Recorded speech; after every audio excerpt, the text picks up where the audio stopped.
Caitlin Clark is the point guard and the standout rookie for the Indiana Fever, the WNBA team. She has been named Time Magazine's Athlete of the Year. And considering the type of year that she had, absolutely fabulous year that she had on the court, it's well deserved.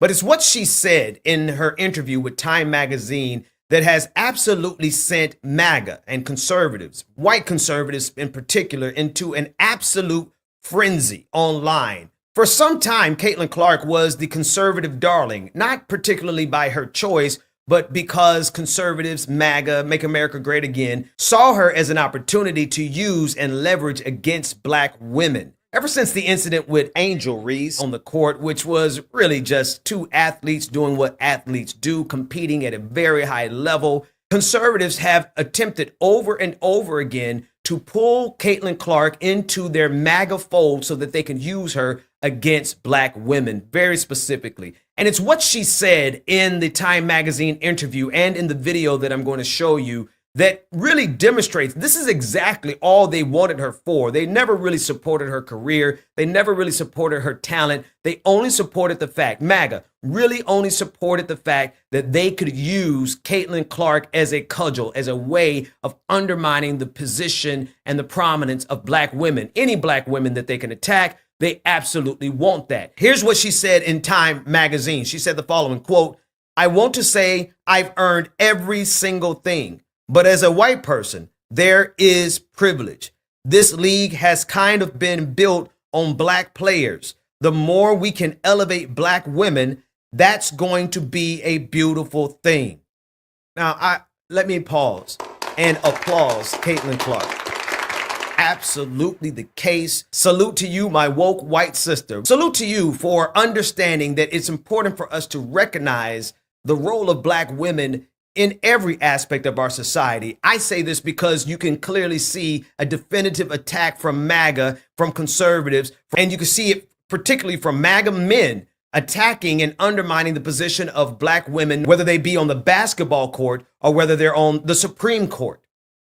And it's this reaction, it's this comment that has sent so many conservatives into a frenzy. Megyn Kelly, formerly of Fox News and formerly of NBC and formerly of actual prominence and now just a regular old internet commentator, this is what she had to say about it. She said, quote, "Look at this. She's on the knee, all but apologizing for being white and getting attention. The self-flagellation, the, oh, please pay attention to the black players who are really the ones you want to celebrate. Condescending, fake, transparent, and sad." You're really mad about this, Megyn Kelly.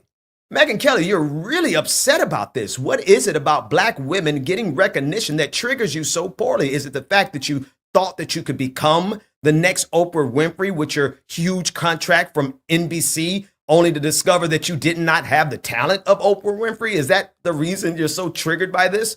But Megyn Kelly wasn't by herself. There's so many other replies. And before I get to the replies, I want to play the video for you so that you can hear it out of Caitlin Clark's mouth yourself. Black female athletes and make sure that they were getting the shine, kind of like your pioneers were getting the shine that they deserved. And I just want to know how you feel or how you respond to some of those criticisms when you have to deal with something that it's really not your problem. Like, I feel like it's them looking in a mirror a little bit, Yeah. but it still comes down on your shoulders. I feel like I always have had really good perspective on everything that's kind of happened in my life, whether that's been good, whether that's been bad. And then obviously coming to the WNBA, like I've said, I feel like I've earned every single thing that's happened to me over the course of my career. But also, I grew up a fan of this league from a very young age. Like, my favorite player was Maya Moore. Like, I know what this league was about. And like I said, like, it's only been around 25 plus years. So I know there's been so many amazing black women that have been in this league, and continuing to uplift them, I think, is very important. And that's something I'm very aware of. And like I said, like, I try to just be real and authentic and, you know, share my truth. And I think that's very easy for me. Like, I'm very comfortable in my own skin. And that's kind of been how it is my entire life. Yes.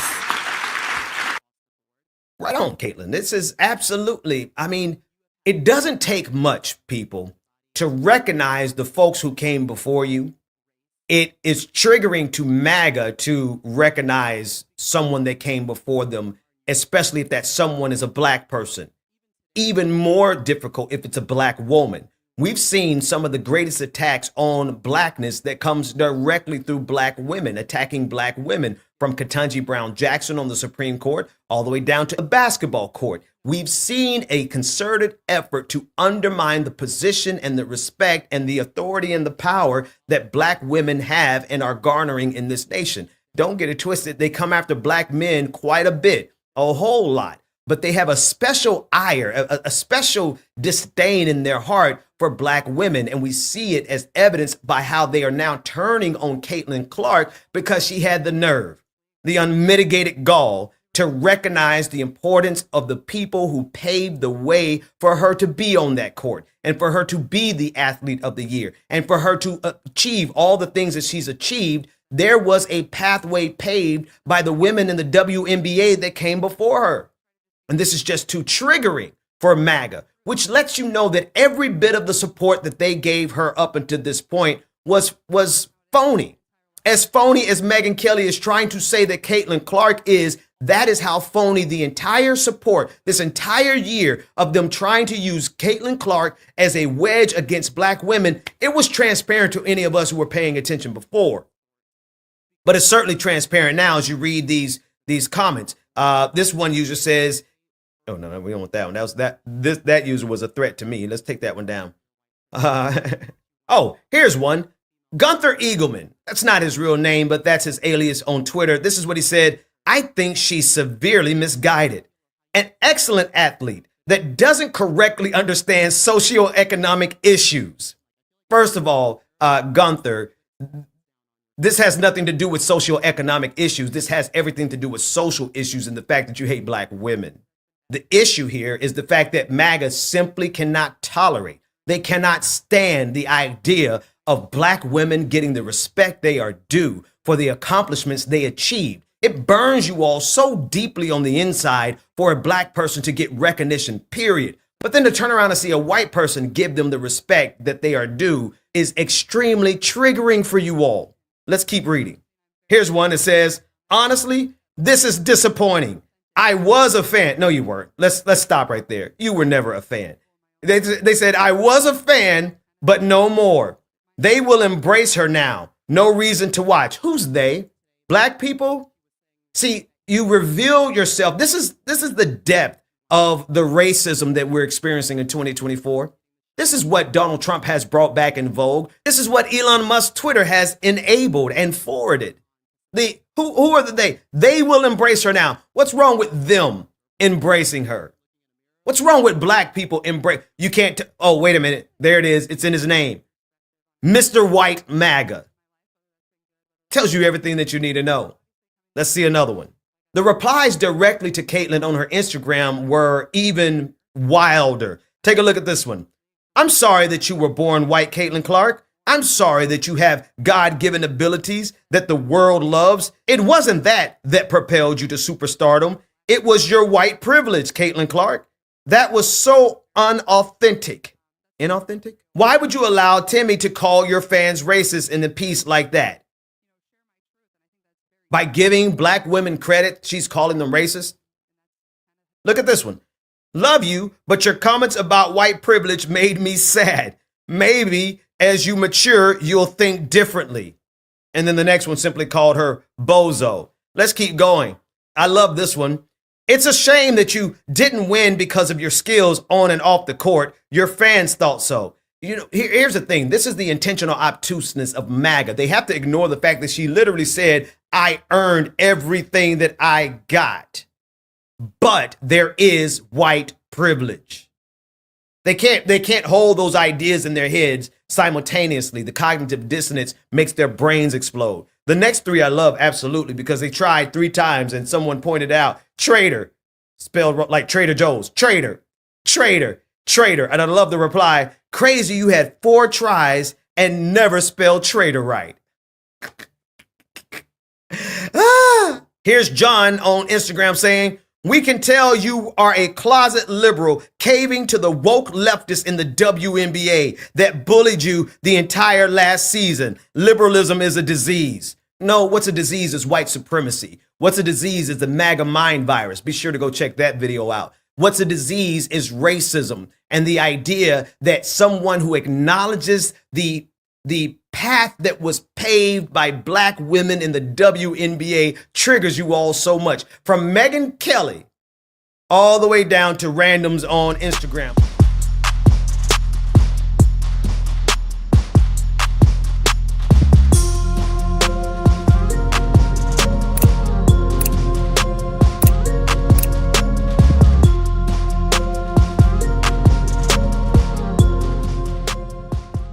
The jury in the case of Daniel Penny, who was charged with second-degree manslaughter for the killing of Jordan Neely, a homeless black man on the subway in New York City, has been unable to come to a unanimous decision, and they have informed the judge in the case. Now, it's very possible that this will still go back to further deliberations.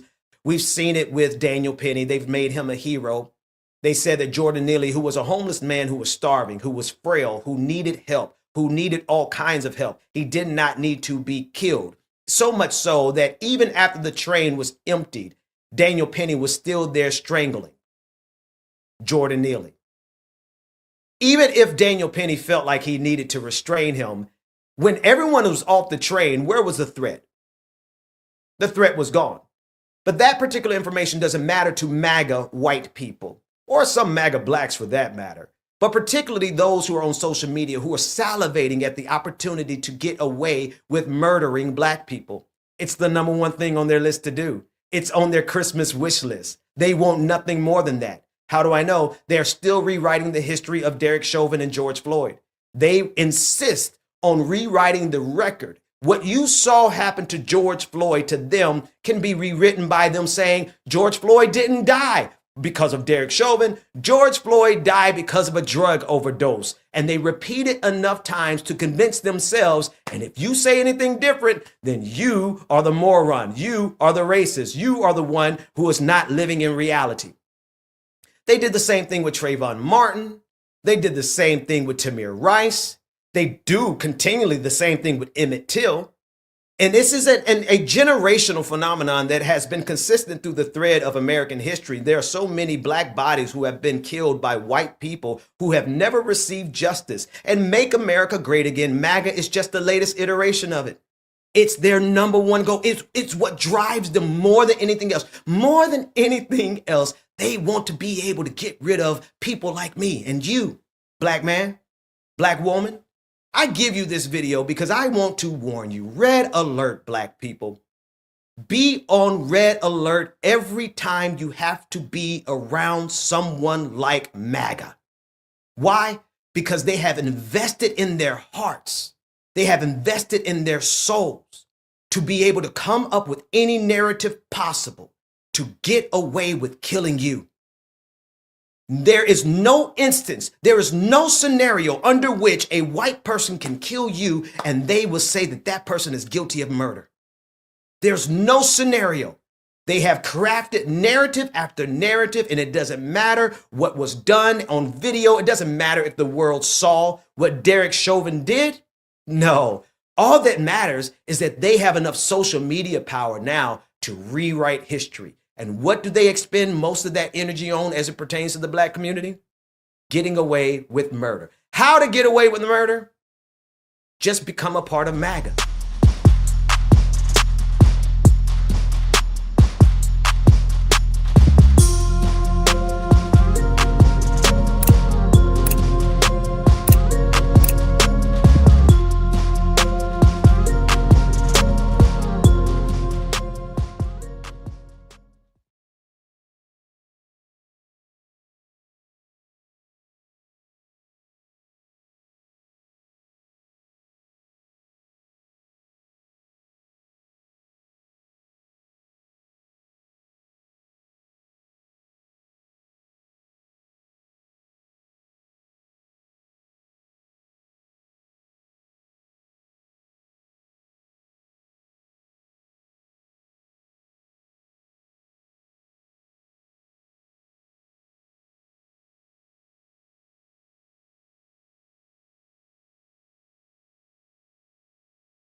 Warning number 2, white men are being convinced that something must be done about the black community. Listen to this audio of white nationalists on Twitter publicly planning to do something about black people who they have concluded are all murderers and rapists. I mean, they did it in the 60s. They did it. I mean, every race riot ever, everyone capitulates to them because they were just burning, killing, looting, and raping everything.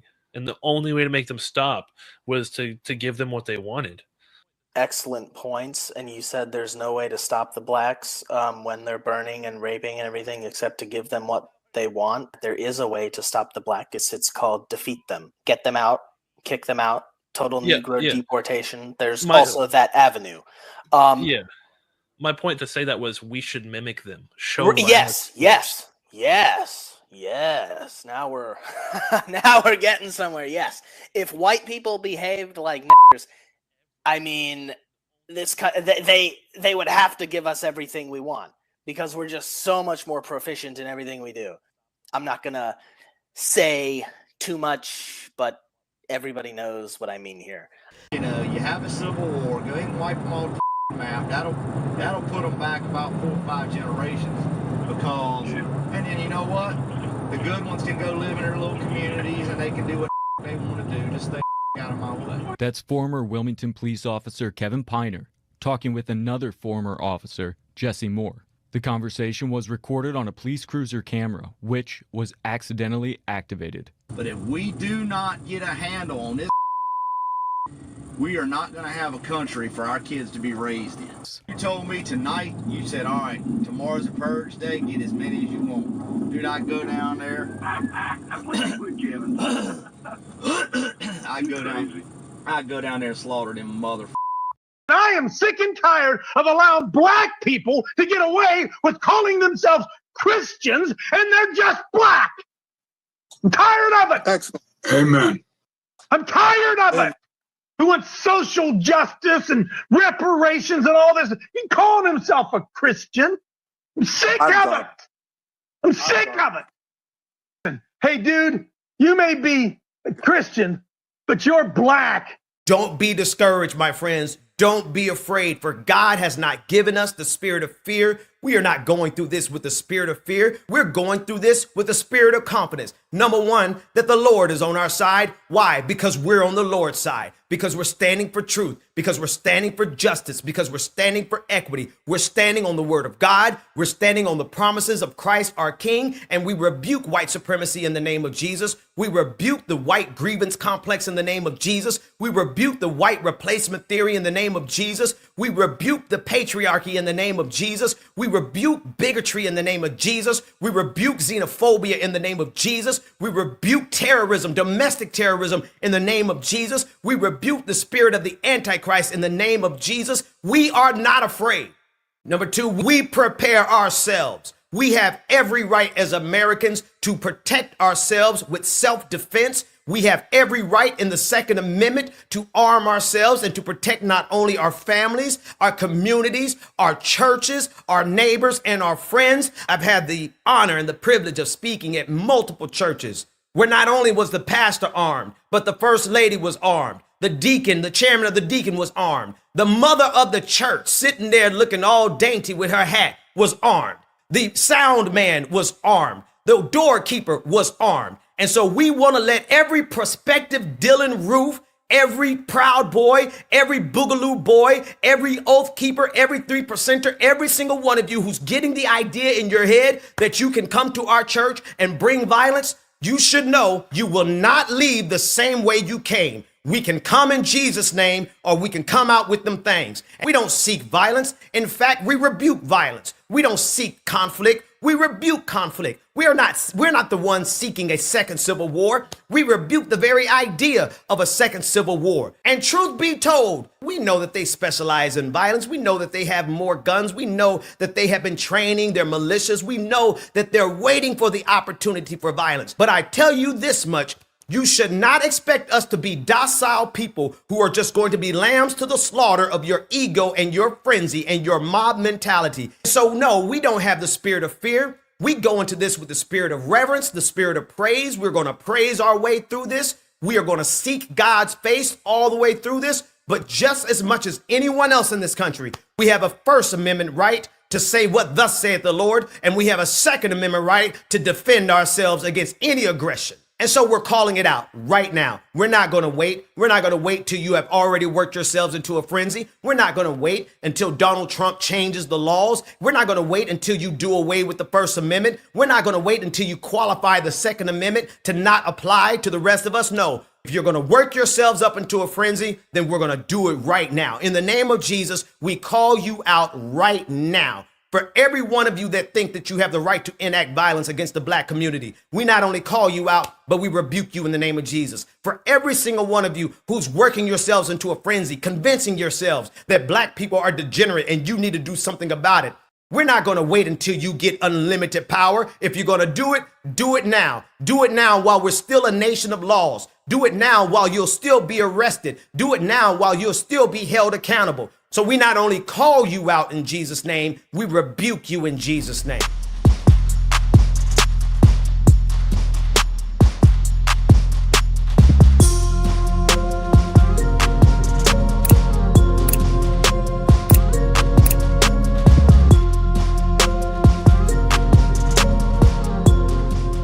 Jim Clyburn is the representative of the 6th Congressional District in the state of South Carolina. In this clip, you're going to hear him state very clearly that he believes that Joe Biden should pardon Donald Trump. Listen in. Have you specifically urged President Biden to pardon preemptively Donald Trump? I have not urged the president directly, but I did have that discussion with members of his staff that I thought he ought to do that. I think we need to clear the air in this country, get this election, because I think that we are trying to run a government on behalf of all the people of this country. And if we spend all of our time going forward pursuing Trump or Trump pursuing Liz Cheney, Jack Smith, Dr. Fauci, that is what we need to get off the table. And so I've asked the president's people to consider preemptive pardons for all those people. Wow. Get it off the table. Because I know Donald Trump, and I think the country knows Donald Trump. And as soon as he gets to the point where he can get the credit for it, he'll do it. Here's the problem I have with this. If Jim Clyburn doesn't understand already that there is no normal governing that is going to occur underneath Donald Trump, then I have to ask the question, where were you between 2017 and 2021? Where were you after the election of 2016 and before the election of 2020?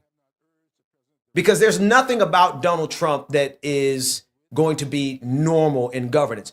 And I have to ask even further, have you been listening, Congressman Clyburn? Have you been paying attention to the fact that Donald Trump says that he wants retribution?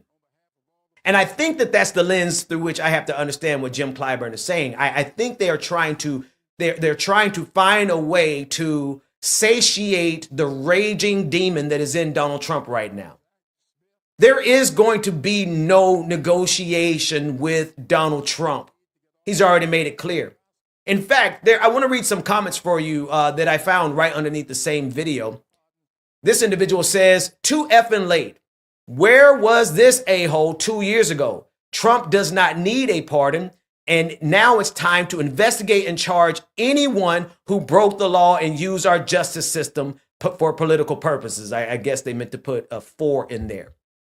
See, you can't negotiate with these people, Congressman Clyburn. You simply cannot. They have every intention of persecuting, not just prosecuting, but persecuting every single one of you in Washington, D.C. And matter of fact, not just you, all of us.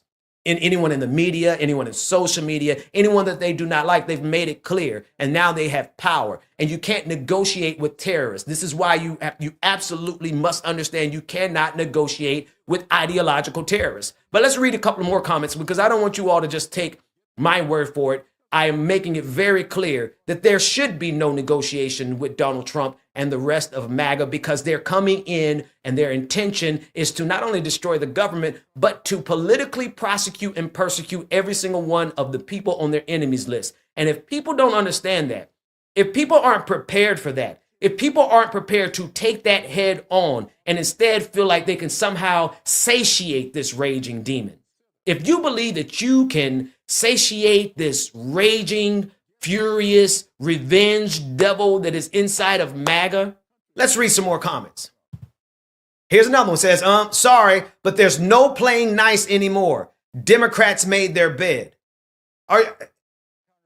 Representative Clyburn, are you paying attention to what's going on here? Here's another one. No pardon should be accepted. Trump committed no crimes. There it is. That's the one I wanted to get to. No, there must be consequences for abusing the judicial system and the FBI the manner the Democrats did. It's abhorrent, unforgivable prison. I need you. I just did a video establishing the fact that there's no black person who could be eliminated by a white person and MAGA would see that white individual as guilty. In this case, there's literally nothing Donald Trump could have ever done that MAGA would have looked at and said, yeah, he's guilty. Donald Trump said it himself long ago. He said he could go out on Fifth Avenue and shoot someone and everyone will still support him. And so they don't want a pardon because they refuse to accept the fact that he's guilty. Let's keep reading because I want people to really understand the times in which we live.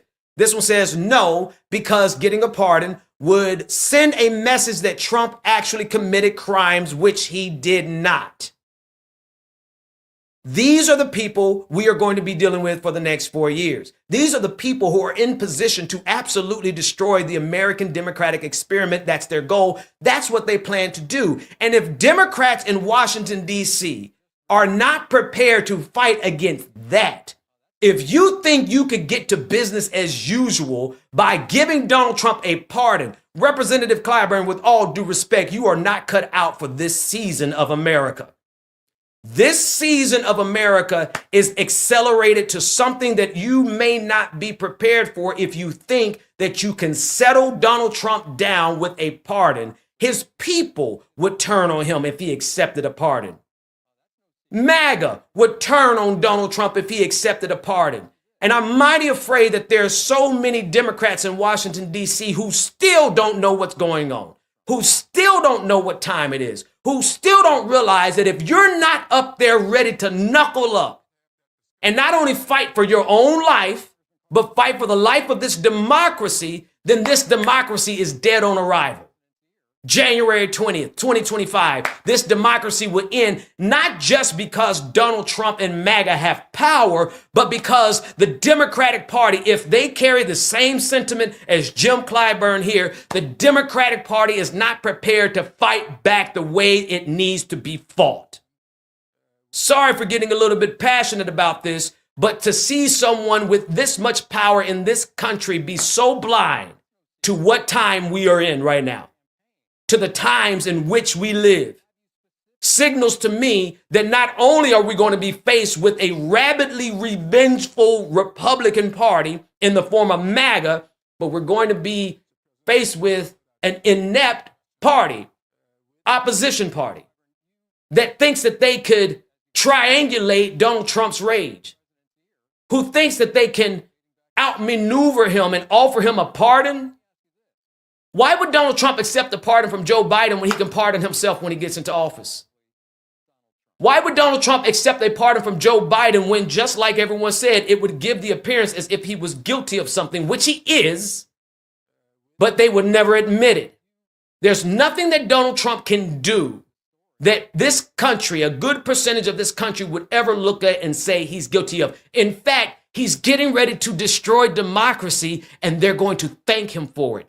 These are the people, MAGA, people, Donald Trump is getting ready to take away their pre-existing conditions from Obamacare, and they're going to thank him for it. Many of them are going to die because of what Donald Trump is getting ready to do, and on their deathbeds, they're going to thank Donald Trump for it. Jim Clyburn, do you think these are reasonable people? Do you think these are rational people? And if you do, where have you been, my friend? Perhaps you're still too busy getting rid of Bernie Sanders in 2020 the way you did in South Carolina primaries. I was there. I saw what you did. It was a good, fantastic maneuver. You outmaneuvered all of Bernie Sanders' entire, great job. But have you paid attention to what's going on since? Where America is right now for the Democratic Party, as you representative, one of the most powerful men of the Democratic Party, for you to call for Joe Biden to pardon Donald Trump, not only is a slap in the face of justice. I haven't even talked about that.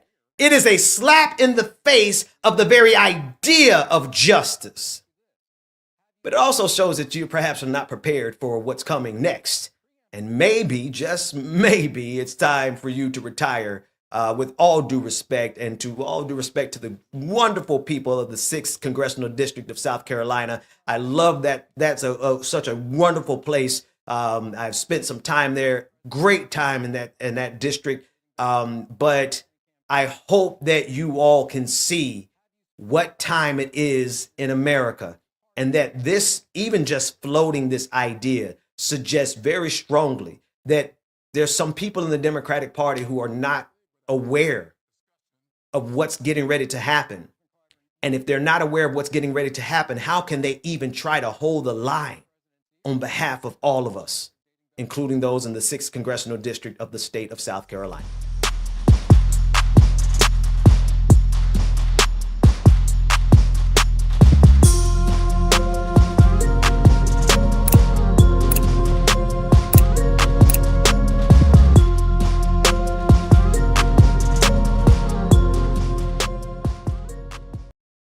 Here is not going to stop when it comes to these type of discussions. It's going to be for us and by us here on this platform when the media is telling us to look the other way. Your support is what helps us move forward. Join patreon.com/like it or not. Help us grow. Like it or not, y'all. Y'all know what time it is. It's time for like it or not. We're about to let's start this damn show. Yes, it's time for like it or not. We're about to let's start this damn show like it or not. Rebecca Azor is in the house. You know she got a funny story to tell. Talking politics, culture, or real life-ish. I live in life in the ATL. Benjamin, yeah, that's my man. He's always coming up with the master plan. Politics scheming, or trying to find the meaning of life. Or why the feds keeps us in strife. I'm your DJ. I really don't need no introduction right now, but you know what? I stay dropping them jams. Y'all know who I am. Good hope, dad jokes, culture-ish, politics. What you're hearing right now was the culmination of all of this. I started out with the mic in my hand, and I graduated to a plethora of fans. I love bringing joy to the people. It makes me feel great, makes me feel regal. I do what I do for you. I do what I do for you. Let's go. It's time for like it or not. With Rebecca Azor. Let's start this damn show. Yes, it's time for like it or not. With Rebecca Azor. Let's start this damn show.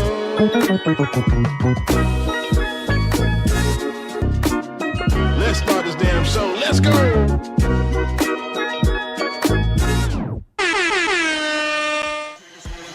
Like it or not starts now.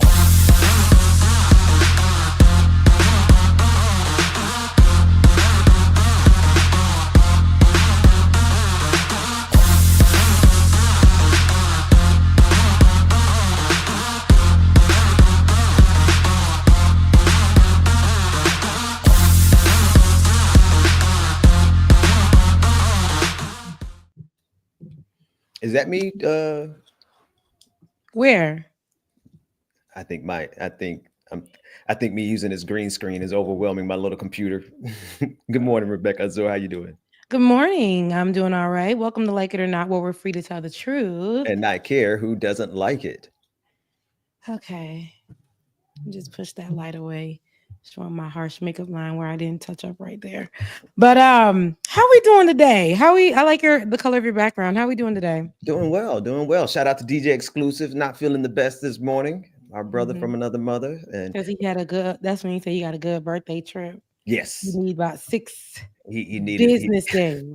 After now, I don't know that feeling because I'm not past 40, but you need about 6 business days. he did it Because if I right. need about 1 or 2 now, I know it's crazy.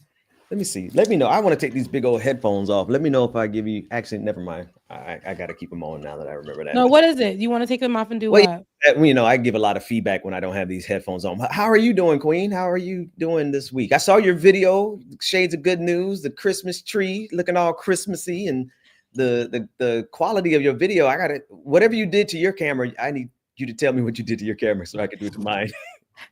My brother's actually coming today to do some more with my camera, but he if I don't know if you guys know this about me, but I grew up in the household where my father was the cameraman for the community, Haitian community, and he did everybody's wedding, every Haitian bal video, every whatever, and it was a whole thing. So he taught my brother since like the age of 8 and Wow. 4.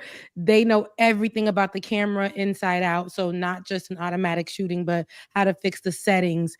They've been they know everything. And so yeah, that's one of the beauties of it. My brother's like, while everybody else is saying, girl, your camera is amazing. My brother's like, we can do a little bit of this if we change the settings to that, and we do that, and we do that. Absolutely. So my dad taught them since they were younger. They've been doing this forever. That's where I got a little bit of the basic knowledge that I have.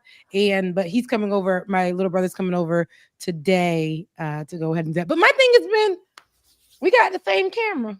I know. It looks. Somebody, you took it down real quick, but Bad Lefty said, "Sorry, Ben, the camera just prefers Becca." That could be very well true, you know. No, it's not true because you've had some really great. It's just I think right now you've been really putting your camera to work, honey. So I know this happens to me when I use my camera constantly throughout the week. The settings seem to be off, like on the next record or on the third record or something I like that. appreciate your kindness, Rebecca, but we all know what's really going on here.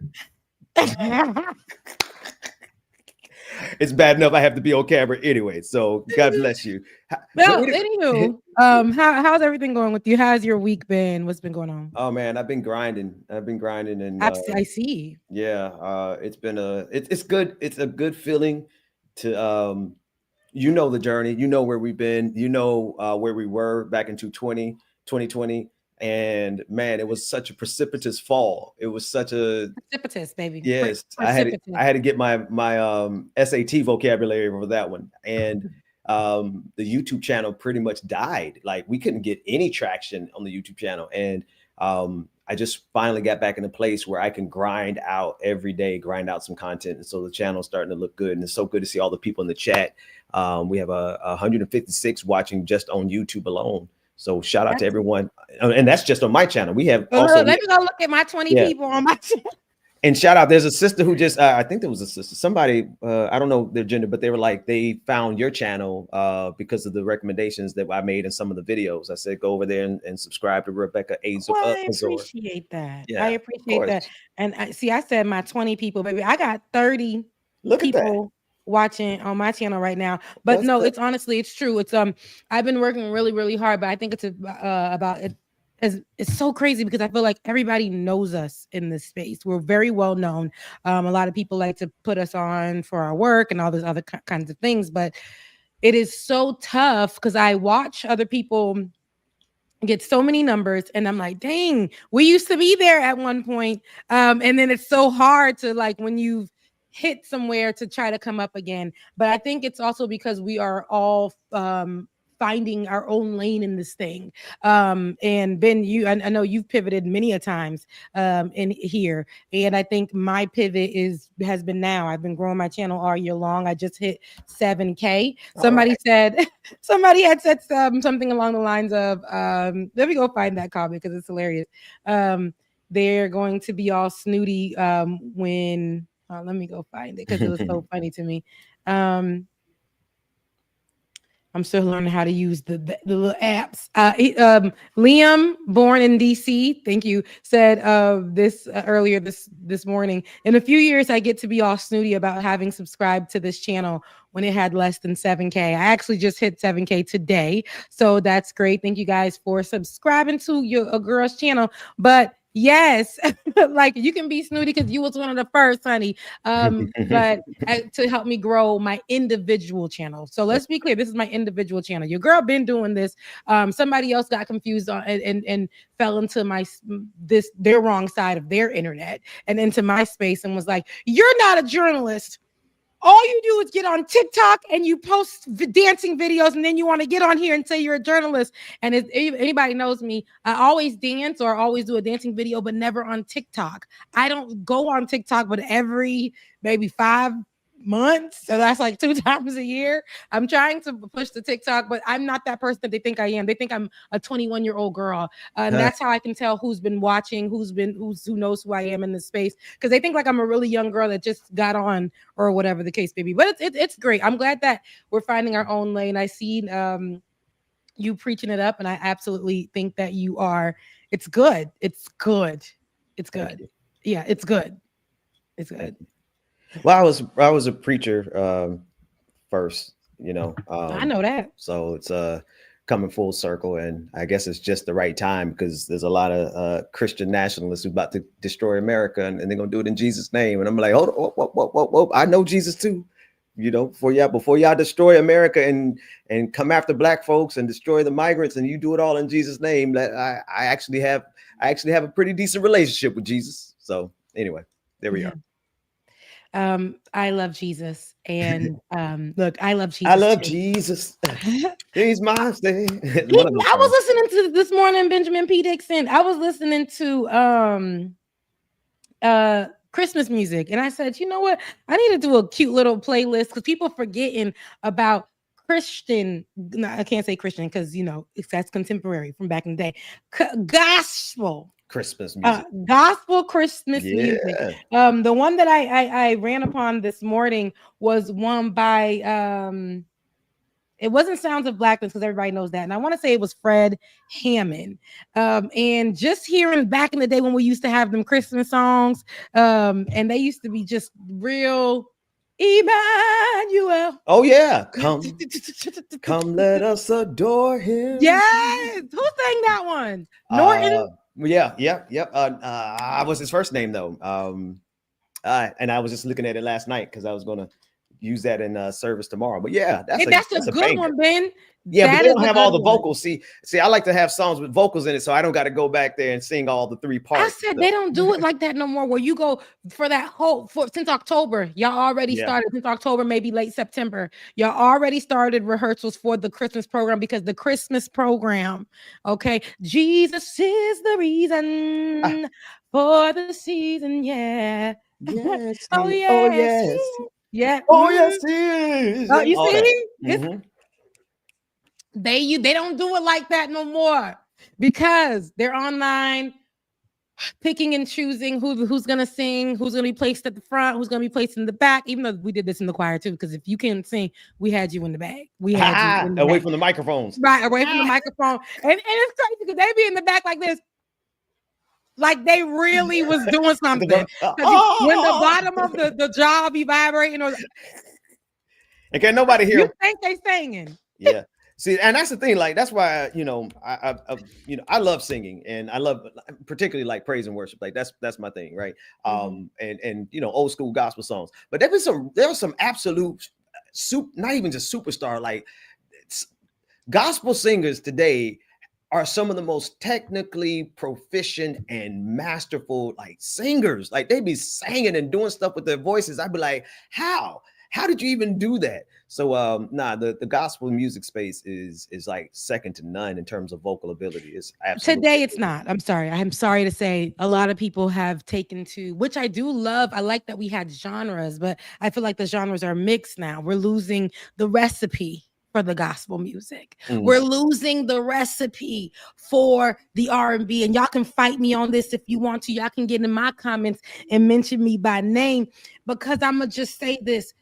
the kids aren't pronouncing words. Yeah. In the new God, and not only in the gospel, in the R&B, because they didn't come from somewhere in the household where the mama was playing Anita Baker and the grandma was playing gospel music. And you know, like the Pace sisters, like the Clark sisters, like whatever group that all the men came from that then separated. Well, I forgot their name. Commissioned. Yeah. Okay. They not there. And this is why they coming out and they can't pronounce words and lyrics. And they can't really describe emotion. And the lyrics just go to where they're saying, you didn't hit me in my DM.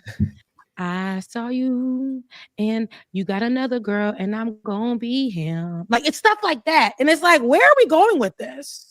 Where are we go? They can't feel because they never were in the church mocking their mama feel the Holy Spirit. They losing that salt. They weren't singing these songs that had lyrics that were strong, and you couldn't understand why are they singing this? But then when you came of age, see, when I turned 30, something about turning 30 does it. Something about 30. It's something about 30 that everybody cute. That's what you will hear from everybody who was 30 plus. When I turned 30, being 30, that's me. And I can't tell you enough. There were these Haitian songs for me when I was younger. I didn't know what the hell I knew what they meant verbally, but I didn't understand why they had the passion behind them that they do. When I'm cleaning these dishes right here, because I clean my dishes by hand for therapy. I love it. So I'm cleaning my dishes by hand, and then the Lord put this song on my heart, and then I was singing it. It's a Haitian song. And when I was singing it, I said, wow, God, I didn't know that I needed to hear that. But then I went on, because I always start my music with gospel, and then I like to go into my R&B, and then I like to go into my like neo soul vibes and stuff like that.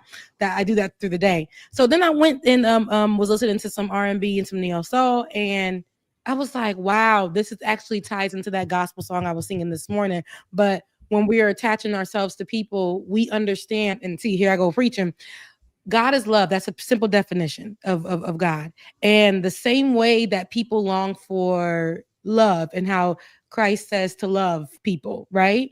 It's like, you know, I hear people in the neo soul space and the R&B space from back in the day singing like that. Like we want to mirror love in its purest form. And how we love people. And that's why we can't say that what MAGA does, what the KKK does, what these televangelists do is mirroring what the purest form of love, because it's not the purest form of love. A man who cheats on you, who hurts you, who manipulates you, who does all the stuff that MAGA is telling us is doing to America, you can't sit there and say that that is the purest form of love, because it's not. It's not. Sorry. That was my rant. But now I haven't really been following the news this week, except for, and I know that you've discussed it, I've discussed it, and it's the TYT stuff. Oh, you gonna start right there? Because I want to get it over with. I just want to start right there and get it over with, because I just feel like at the heart of the matter. My God, I'm sick of it. I'm sick of it. I had to do like Dr. Umar 3 times so y'all can really hear it. I'm sick of it. See, that's what when you're preaching. I'm sick of. I need the audience to type in the chat. Sick of it. Because I'm sick of it, man. Okay. They get online every damn day while people are trying to do the work, and they start some other ruckus, but they still get paid for it. They are now not doing any work, logging on to their now what they sponsor but not sponsored. Now they're streaming from cryptocurrency joint. And the name of the studio, yeah. Now they're like, this is all they talk about, and once they announce where they're streaming from, again tied to cryptocurrency, they then go in and be like, did you see Benjamin Dixon mentioning my name on the Vanguard? Right? That they just go into that whole thing, and I'm like, Are they going to talk about anything, any news, anything? They never get there because they start picking everybody apart. They start saying, woe is me. They start saying, I built this space. They start saying, I gave this person an opportunity. They start saying, I rolled the red carpet out for that person to make them who they were. They start saying that person was never that was never anyone. They had people quitting live on their channel. And just months before that, the people were quitting in droves from their network. Yeah. So who's the problem here? Well, actually, I mean, if one thing I didn't really talk about is something that you just mentioned, right? There was always this aspect of TYT that did kind of get on my nerves the entire time. Like before they even started changing their politics, it was the fact that they would use this major platform to have grudge matches, right? And grudge matches with people with like small accounts. It's one thing if you have a grudge match against, I don't know, your TYT, so you have a grudge match against Newsmax or something right there, somebody who has a huge platform. But they would really use their platform to go after really small accounts. And thank you. I always felt like, is this really the best use of this energy? And more so than just the best use of that energy, it really showed me that they hadn't matured to a place where they can make the conscious decision of, I'm not going to engage in that. It took a lot for me to put the video together. Like I've been sitting on that video for like 3 days, not just really sitting on it. Like, do I really want to do this? And the reason I sat on it so long was because like, I don't do with my video work what I do on Twitter. On Twitter, I'm coming for you. It doesn't matter. We jumping off the top rope. I'm whatever. It's dog eat dog. We go for blood over there. But I don't want to use my media platform to flesh out grudges against people. And this video I did wasn't really a grudge against them. It was just laying out the receipts because something Marcus said on the show Tuesday. He was like, we need to really lay it out. So, and I wanted people to see that it's not, this is not people overreacting. This isn't people, just, trying to make something up or trying to stir up controversy. No, it's really the fact that it's so dangerous for us to be going into this period where MAGA is out here going for blood against us. And then we have the major media. Oh, you don't have to put me up though. You can take me down, David. Why, Ben? Because I don't. Yeah. You like to see yourself? I mean, well, I watched it enough. I'd love to hear a piece of what you said. I didn't get to watch that one. Oh no, it's 45 minutes, so you have to. It's hard to find a little piece of it, but and I know David will get us there, and while David gets us there, you can continue. Well, no, and that's just the thing. Like people needed to see the receipts. People needed to see the fact that we're not over exaggerating. Right now, we're in a time where the biggest media company for us, for the left, for progressives, hell, like they even represent some blackness for us, right? To see it turning MAGA and even just a little bit. I'm sorry, I'm the type of person, Rebecca, and I know you are too. Like you pick up in a person's voice, you pick up in a person's slightest change in their behavior pattern. Like you're not the type of person who has to wait until somebody does something blatant.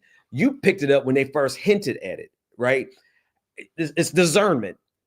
And I needed people to see that what we have been discerning for the last 2 years has now compiled into a huge set of cases. Like they are literally going in a direction that is going to be destructive for us because they control so much of the left, and they shouldn't anymore. If they're going to stand by MAGA, if they're going to court MAGA, if they're going to court right wingers, let them pay your money. Let them pay your subscriptions. Let them pay your membership. Let them pay for the studio, even though Polymarket crypto betting is paying for it now. Go over there then and free us on the left to be able to do what we need to do in this moment, which is to stand firm against MAGA. Wait, why was he on there? Because and before we play this clip, I just wanted to let y'all know I never heard of TYT until I got into politics, with Ben. And that wasn't the Black people's first go-to, but they started to hone in on, they started to really get more Black attention when they were talking about the police brutality. Okay. And they were talking about how Black people are XYZ and you know, their marginalized group that keeps getting hits. And they were taking a lot of what I was actually watching anyway, which was Black content. They were taking, thank you. They were taking people's content and putting it on their show and using it like they made it up. Yeah. And TYT just had a bigger platform.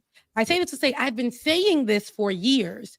It's crazy because when Anna Kasparian came on our show, she was so kind and so sweet in 2020. Yeah. But that was, see, I'm giving you guys the times. 2016 is when a lot of people started saying, oh, we love these people. 2017, 2018, all that time that we had to fight Donald Trump. And then 2020, she comes on our show. We already loved her by this point, had built Ben had built some kind of rapport. They knew about our show, yada, yada. Comes on our show, so sweet, so kind. And 2020 was the same kind of time.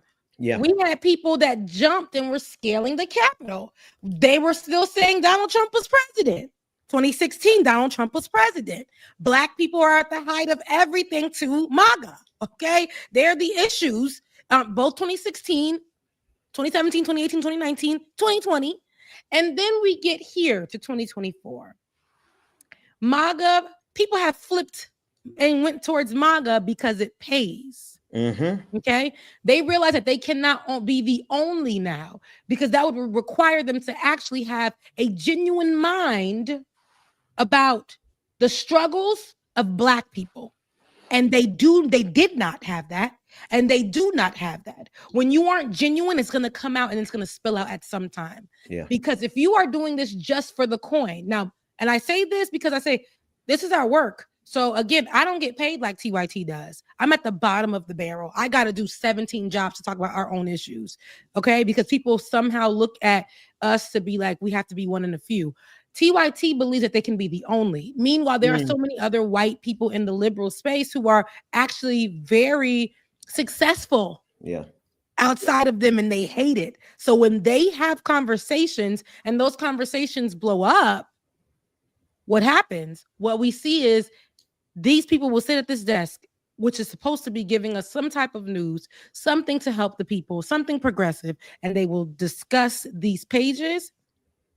And I was saying on Leftist Mafia that this reminds me very much of how, and I'm going to go into another point. It's so many points, but this reminds me very much of how Elon Musk took over Twitter. Didn't like that people were talking about him, and so we purchased it. Okay. These people don't like how people who once loved them figured them out and have now started talking about them. So now they'll challenge, and they are selective about who they challenge. I'm going to tell you that. That's right. They are selective about who they yell about or scream about.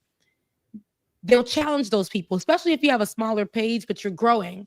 They will challenge you and they'll basically say that you're nothing. Who are you? Who are you? They'll question you. And they'll make sure they put you all over their page because just like TYT, I talked about this before. Sean King, he has a following that is so loyal and don't want to hear about the terrible things that he's done, or the questionable things, I should say, that he has done. And they would make excuses, or they will follow him off of a cliff while he has a buckle that can bring him back up. This is what I'm talking about. The abuse of power doesn't only have to be in politics. It can be in these spaces as well. And they can try to blacklist you or make you look crazy or whatever. And you're clearly watching them lose their minds. But there are so many people that will just go with the fact that this is their progressive show. And they will continue to watch and they will continue to support it. Yeah. And this is why I said on Leftist Mafia, I don't want to, after this right here, we're not bringing TYT into 2025. Whatever's going on with them, I'm going to treat it the same way I'm going to be treating politics when we under Donald Trump. We will be discussing Donald Trump, but there are going to be so many other issues. So it won't be where we're forced. I remember when Donald Trump was president, we were forced. Remember, Ben? We were forced to talk Donald Trump 24 hours a day. He picks his wedgie. We had to talk about it. Like, he literally has food stuck in his teeth. We had to compare that that to people who were hungry on the streets. And I'm like, no, because there's an actual policy that they struck down that is causing these people to be hungry on the streets where we can actually discuss. Yeah. So yeah. I'm sorry for that. Whew, it's just too much. But and shout out. I'm sorry. Ahead, no, I was going to say shout out to Silly and Billy from that's not their real names, but that's their nicknames over at the Vanguard, because they said something the other day, and it echoes what you just said, Rebecca. It's like, you know, when Donald Trump gets into office, we're not going to be talking about TYT anymore at that point, right? We're talking about it right now. Let's get this out of the way. Let people make up their minds. You see it for yourself. You're either going to keep supporting them or you're not. But when Trump gets in office, we're going to have some really serious issues that we're going to have to hold the line on. We're going to have to talk about it. We're not going to talk about the silly stuff that the resistance talked about. That's what you're talking about back in 2016. Mm-hmm. Like, we remember that the resistance was a time, baby. Oh my goodness. It was some of the silliest, you know, and some of it, like, some of it eventually became very substantive, particularly right now. Like the folks who represent the resistance now, I can kind of get down with the way they do it. They do it in a very substantive way. They don't do the silly stuff. Like, we don't have time for the silly stuff. Like you said, oh, Donald Trump, you know, he picked his teeth in front of all the low hanging fruit that they used to do back in 2017, 2018. Like, we don't have time for that. Like, this time around, Donald Trump is coming back for blood, coming back for vengeance. And we absolutely have to cover it from that perspective. So, you know, I've never spent this much time ever talking about anybody's platform, right? Especially on the progressive side, because we don't like to get into that. Like, yeah. That's not our thing. It's not my thing, but it had to be said. And a lot of people in the comment section on the first video, they were like, with the one where Mondale quit live on air, you know, they were like, yeah, I feel his passion, but like, what happened? Like, I need to see what happened. And I'm like, you know, one thing Dr. Mack taught me really well, especially back around 2020, he was like, Ben, you have all this stuff in your head and people don't get to see what's in your head. You gotta lay the receipts out. So the receipts are there. It's on the page. You guys go watch it and share it with whoever needs to see it. And then we're just going to move on and handle business from there. Who quit live on there? What are we talking about? What happened? Mondale, you missed. Mondale was on. So me and the fellas, we made up. We're cool again, and we've been cool again at least for the last 2 years, right? But we finally got a chance to start doing clickbaity political thirst trap. We do it Tuesday nights now at 8 p.m. And so this past Tuesday night, Mondale was thinking like out loud, and David, I don't know if you can grab that clip, because that clip is really worth watching real quick. Look, because I'm in a whole nother space. You went out partying. You out living your life, girl. I did not know. Nah, and that video went crazy. Like, I knew it was going to touch a lot of people, but I had no idea it was going to touch, like, you know, 500,000 people. But live on air, he was just, I feel bad about taking this money from TYT. Like, I've been working for them for 2 years, and, you know, over at TYT, he got like 30 million views in a single year by himself, right? So it was a significant source of Mondale did? Mondale, right? I didn't know he was working for TYT. Yeah, he's been working for TYT over at the Rebel HQ, right? He's the one that quit live. Yeah, you missed all this, Rebecca. No, where have you been? I could have said, "Oh, I know Mondale." I did not. I thought, this is how much I really don't want to hear any. Like, I didn't want to know the name of the person that quit live. I really was just like, look, another person quit. That's really all I went with, because that's the news that I saw. Wow, I didn't know it was Mondale. And now that I know it's Mondale, I couldn't, like. That is so Mondale. Y'all trying it with me. Who? Look, y'all don't know what I can see that for sure. Look, I want to play the opening part of that, David. But to Charlie's question, where's the best place to show Mondale support? Right now, go follow him on Twitter, and I'm going to say come to Clickbaity Political Thirst Trap on Tuesday nights, and he's going to lay out, because he's having to, you know, reestablish where he's going to create content now, right? Isn't he the mayor in he's mayor. He's a mayor. Yeah, he's actual factual mayor. Yeah. Yeah. In North Carolina? Yeah, in North Carolina. It's a small town, but he's taking care of his people over there. And in the midst of that, he was working and creating content for TYT. And then he just on air Tuesday night, he was like, man, I've been thinking about this. So actually, let him say it. Go ahead, David, run it. Right now, I will do no more work. I don't know why. Something just said, I will do no more work with TYT, though. In his current capacity, I will. Oh, wow, bro. No more content. I will be on no more shows. It's over for me. Like something just told me I have to say that, and I need to put it on Twitter. I need to text Jink and Anna. Y'all can't call me for no more shows. I'm done with it. What? Yeah, in real life. Are you serious? I'm serious. Damn, that's 100. I tell people, past couple years I've been taking paychecks from TYT. At this moment, I feel disgusted by that, dog. I don't like where TYT is right now. TYT is starting to act like, and listen, I'm telling people right now, I have not severed my relationship with TYT. I'm being a buck. So what I'm saying right now might just end that relationship. Whoa. No. So you quit on y'all on this anniversary thing. night. We're not doing a relationship ending tonight. No. I'm with my family and I'm talking to our extended family.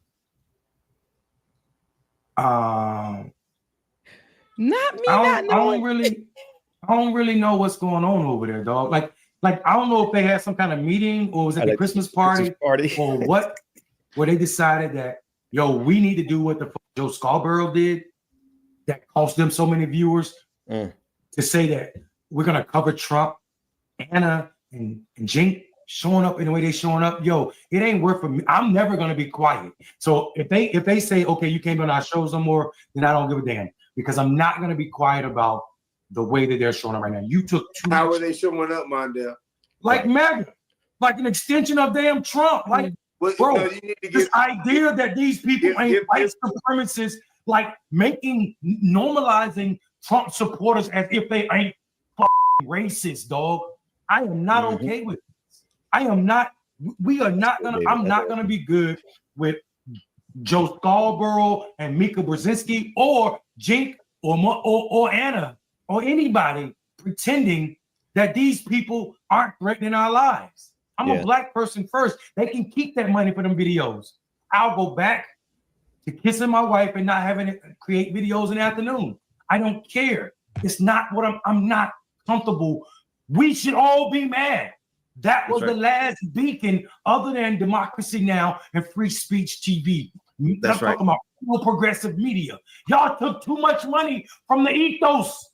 Right. Y'all took too much money with too many billions of views to be doing what y'all doing right now. So I don't know who offered you a check or which check you're trying to get. But I'm disgusted by it as a contributor and a person who helped grow Rebel HQ, another money source for y'all, to over 1 million followers, dog. I average 30 million views a year on Rebel HQ myself. That's crazy. Listen, that's how much I didn't watch this video. I didn't know Benjamin Dixon was the one that broke it. I took this week to literally kind of focus on my own content. So I did not, all I heard was, and all I seen articles, but of course, articles are not going to name Mondale by name. They said another TYT host. And that's how I was seeing, the clips and stuff. But when I say clips, I'm talking about reading. I was reading the clips and seeing the tweets. And that's how I was, and that's what more of what I was seeing. Not it being my own family, not my own people that's breaking the news. I cannot. But anywho, I ain't shocked. You mess with Mondale, and Mondale doesn't. We know this, right? Mondale does not play around. So, and especially catching yourself too, like, hey, you know what? They're leaning MAGA. They want us to just cover Trump. They want us to. There's something about this that is becoming a problem. I have to walk away from it. That's when you know somebody's heart is in what they're covering or what they're talking about. Right. And if you're attaching yourself to leeches or cancerous people, that stuff can spread. Okay. Or it can deplete you. All you're doing is taking a check, but you're not pouring back into the same community. And then it's a check from white people who are not serving the community. Hell no. Rebecca, shout out to your chat room, your stream. You got 104 people watching on your channel right now. Oh, shout out to my Shout out to stream. them. I got What's 247. up? And listen, this how y'all know we 100. Like we used to remember we used to get like 2,000 people streaming with us during the pandemic, and then we went down to 12. Yes. And this is the thing. And we love the 12 as much as we love the 2,000. Let me tell you, 12 disciples that follow the Lord. And let me tell you, I said,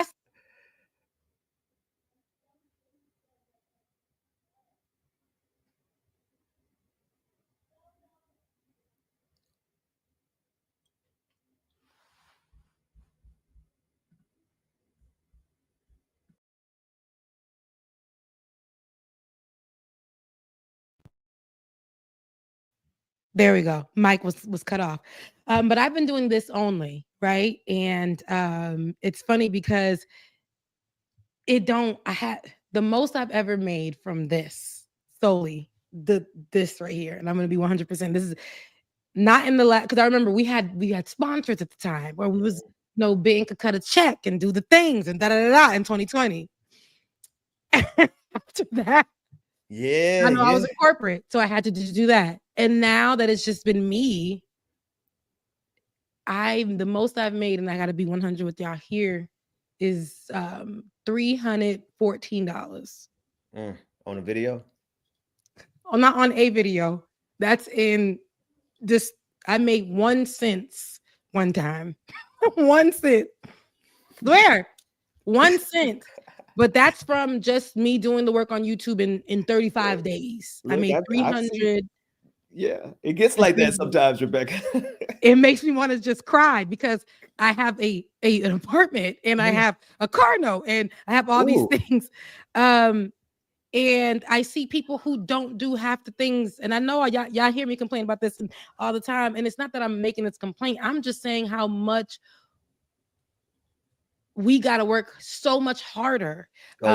Especially if something were to happen. I've seen when things happen where people who are not good people just put out a PR video, stay low for about a week, come back out, and everybody is again giving everything to these people. I watch white people steal content every day from Black people, get on TikTok, post it over 1 million times, doing it wrong, saying it wrong, cooking it wrong, and will get all the money in the world or all the views. I watch white people sit in the car and just look at the camera.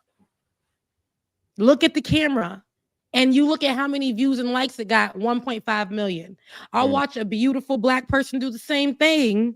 Go wood. And they go wood. I have things that I post and I think that they're amazing. And mind you, work so hard. And once I post it, baby, them 5 views. So I had to pray because the struggle that I have to smile through is crazy. But at the same time, I'm like, you know what? It was making me feel like I didn't want to do any more work. But I said that this year, I remember in January, we sat together and I told you guys that I'm going to press on through this year.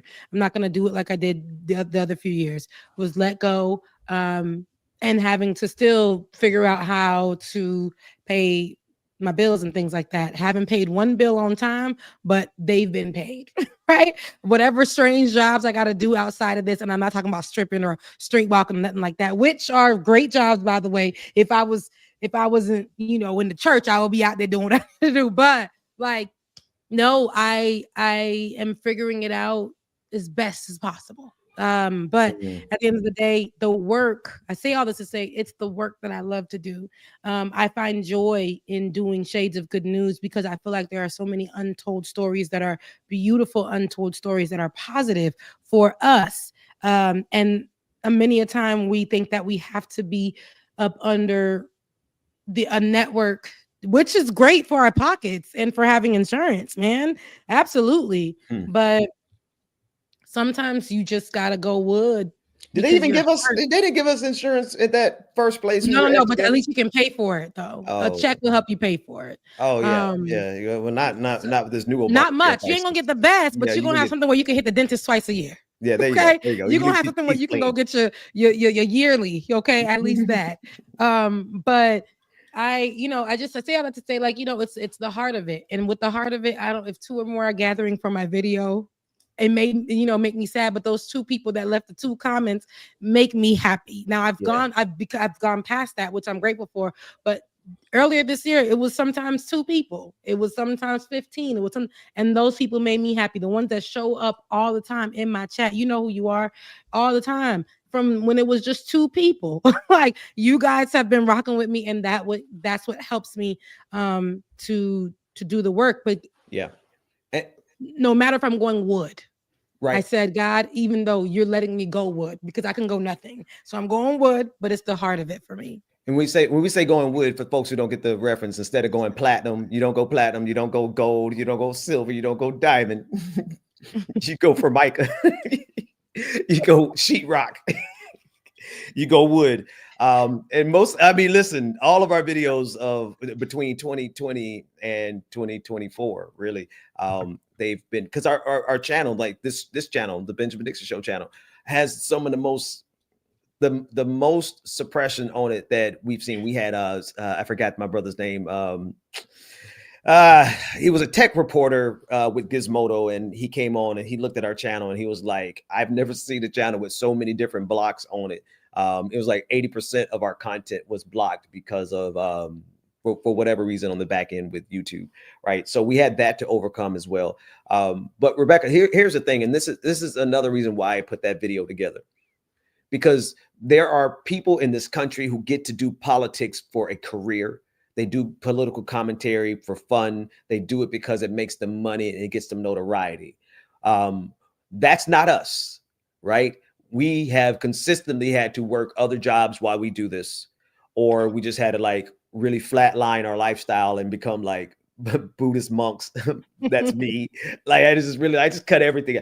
I cut my phone. I said I don't need that. Cut, because what I wasn't going to do is change who I am in order to make a buck. Right. And I couldn't stop doing the work. Like the work has to be done. Somebody got to do it. Same with you, Rebecca. Somebody has to do the work that you're doing. And if nobody else is doing it, it's incumbent upon you. It's your responsibility to do it, whether we're getting paid to do it or not. And that's why I did the video, because I'm like, listen, y'all sitting up here, TYT, y'all sitting up here with these millions upon millions of dollars. And now you're going to take all of the money that people have invested in you, all of the trust that people have invested in you, and you're going to start taking those dollars and turning it to benefit MAGA.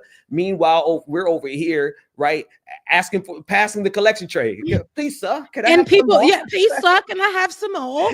And it's like, can I have some more porridge? But I don't really want the porridge. I want bacon and eggs, but I have to settle for your porridge. And it's like, I can't. You're so right about that, but I had to learn, because at that time when we first got back on, and the reason why I left is because somebody who we thought was our own kind, questionable, and we were working to build something greater for us, because we didn't want to bow down at the feet of people like TYT, and not even at that time that we knew TYT was going to be who they are now, right? But we just could see, like, okay, we've already worked for people who owned they took out, like, that was when resistance was trending. Right. And our tagline was so lame. It was just really crazy. What was it? Do you remember it? I can't even remember it. Remember brick by brick. Oh, Lord. Oh, my goodness. I can't even. Anywho, but I just feel like we had the reason why I think that what we were going to create with the North Star was going to be so amazing, because we're going to house so many people like us who were getting overlooked, and underlooked, but they had a heart for the purpose. At least that's what we thought. That's what we thought it was. That's what we thought. Ooh, that's what we thought. But because we've already worked for white people, and white adjacent people who owned this company and weren't giving us what we were worth. I didn't know about monetization in 2016, 2017. Right. We were working alongside those people. I didn't know about the monetization. Our videos were going. Every time I got on the show, I think I had my lowest video was probably 90,000 views.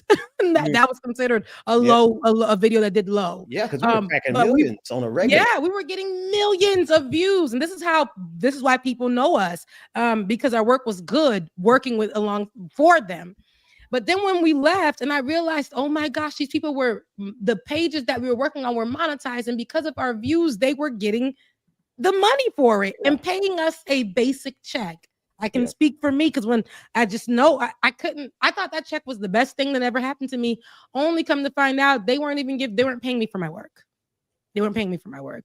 And then when we tried to do it on our own, that went to hell. Not because of you, but no, that went to hell. And I thought that would have been a great space because now we can help out people. But then I got tired of it. I said, you know what, God, I'm tired of it. Nobody really wants to do this from the heart. I'm actually seeing people for who they are in this space that I actually used to look up to, and they are not good people. They're not good people. And I'm saying that because it's one thing for me to say, this person did something wrong, because I'm in the business of forgiveness. I'm not afraid or ashamed to say that. But this was out of control. I watched this person in real time try to take somebody's bread and butter before they can even get out of college. I watched this person.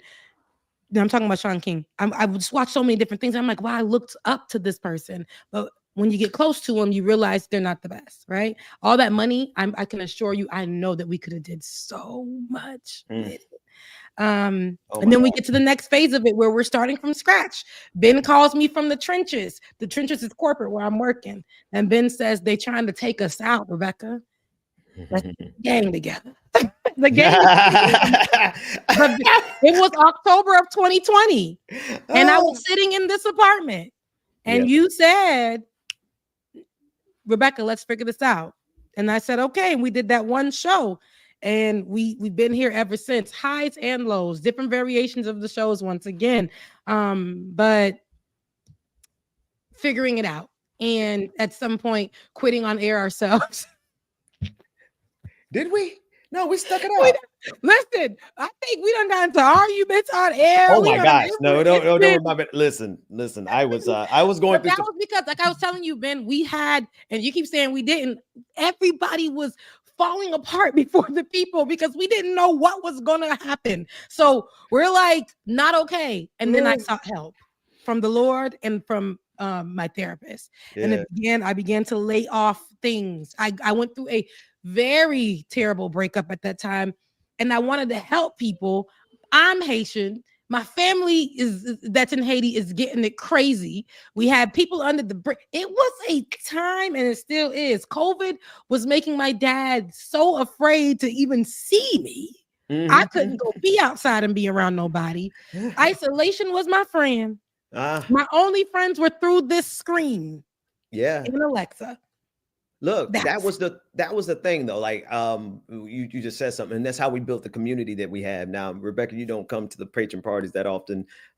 We really haven't had them in a long time. But like the friendships and the bonds that we created through these screens, right? Through this broadcast, through our patron party, and just how deeply connected we all are with each other. It really that part really showed me something that is bigger than all of the stuff that we went through, right? So I want people to remember that thought. The connections we have between these screens is something that's going to build something phenomenal for humanity as we go.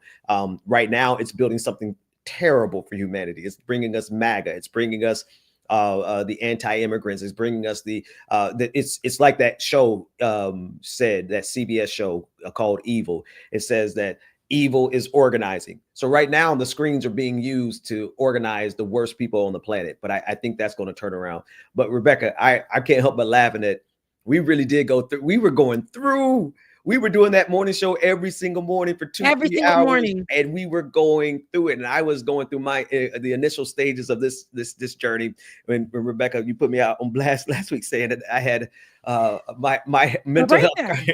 We all did, but I was saying like, nice. I meant that not to be funny. I was like, no, we had to break. And this is my thing. That's biblical too. I feel like if we've seen a lot of people, biblically, they have to break in order to be put back together, because God is a potter. So he can take the thing that is just pieces that nobody else can put back together, put a little bit of water on it, crush it down, make it back. And the potter does that and can put you back together again. And I'm not afraid to admit I was very broken. And then I didn't want to do it. Then we met Olay. Yeah. David done brought Olay onto the show. It was great. I think she has been one of my closest relationships I've ever had in this space, where I was able to watch somebody grow and somebody to help motivate me to get back in the game, because I really just was going to quit, not because I was angry, but because I just didn't see how this could be a livelihood for me. Although it still ain't a livelihood for me. I just like to do the work. The work is what I like to do. It's gotta be done. It is what it is. And so, this is just my life. And I don't see myself doing anything other than what I'm doing. So, but I see a turnaround.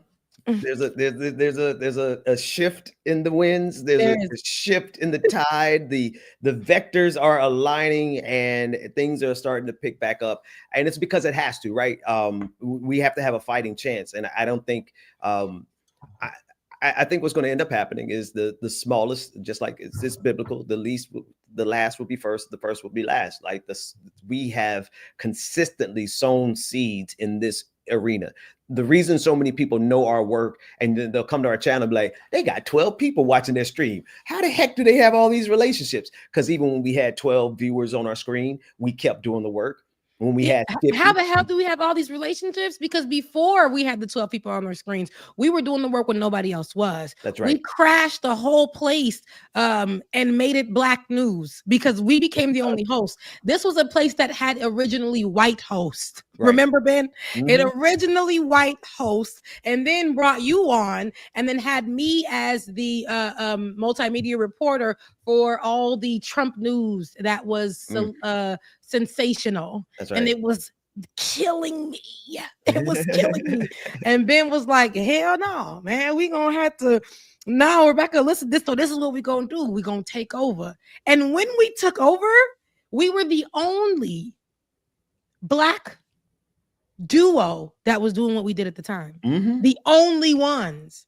Mm-hmm. So, I don't, because at that time it was really the left side was just full of commentary on the internet through Twitter for people of all colors. That's but right. Nobody doing it. The only people that was doing the talking as journalists or political commentators that were in the forefront were white leftists. They are very revered. As soon as they open their mouth or open a channel, they are revered. People rush to their channel.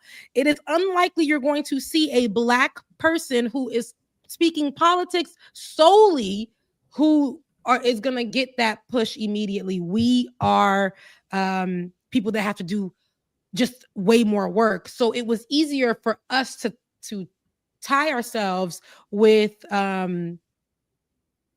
white people who had more of a push and a following. But I can't do it, Ben. I can't do it no more. It's hard. It's not my favorite. It's not my best. When you have bosses that are telling you what to do.